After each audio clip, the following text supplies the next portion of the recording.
Episode 3 of Thursday Thoughts is about just equipment, used equipment. It's kind of equipment session.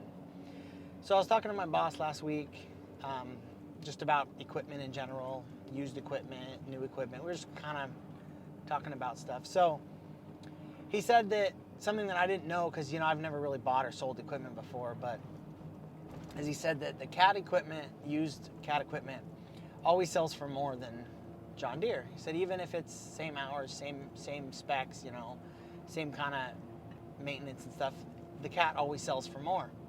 He said used to be you'd pay more for the cat up front, so you got more for the cat in the end, which made sense. But he said now they're about the same brand new, so he said that's not it. So I was thinking about that, and I was like, that's kind of interesting. And I guess it's just because people tend to think cat's the gold standard, which cat makes a great product. I'm not saying that Caterpillar doesn't make a great product, but a lot of people perceive that as like the gold standard. So I tend to notice between cat and John Deere that the cat stuff seems to be a little over-engineered. Just my thoughts. I mean, I'm not an engineer or anything, but working on them, I kind of noticed that the cats just tend to, certain things just seem to just make it simple. Like John Deere makes things simple. It got me thinking too, I get asked a lot about who makes the best equipment, and it's kind of preferences. It's like tools, it's like saying, well, who makes the best ratchet? Mech, Matco, Snap-on, Cornwell. Like, it's all your preference really. And then like who makes the best truck?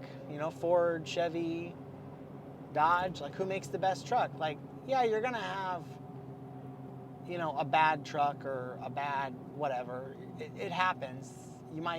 Two people might buy the same pickup. One person just has terrible luck with it and everything breaks on it, and the next person just does oil changes on it, doesn't have any problems.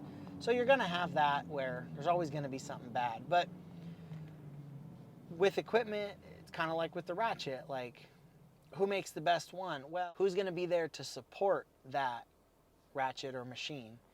Like, cat might make the best machine. Just say cat make the best machine. Well, you might not have a cat dealer for 100 miles, so you might not be able to get service. Where you might go to,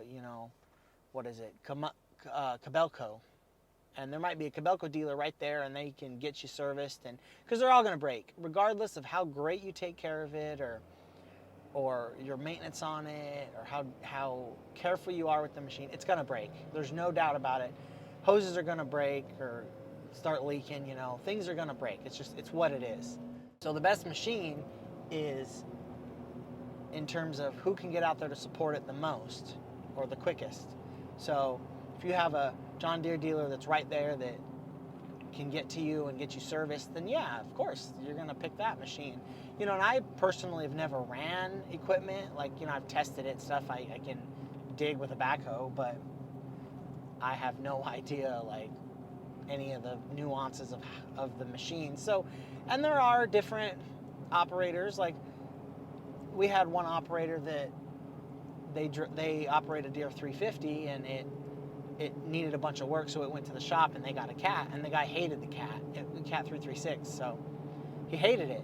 But then there's other operators that had a Deere that don't like it and like cats. So it's kind of about what you like. That's my thoughts on equipment, used equipment, different stuff. It's kind of a whole new thing. I've never bought or sold equipment. I don't know prices, and it's just interesting. That's episode 3 of Thursday Thoughts. I just hit 1,000 subscribers on YouTube, trying to get to 2,500 by the end of the year, which I think I may be able to do sooner now that I'm already at 1,000. I got the merch store, check that out. I linked the PayPal, check that out.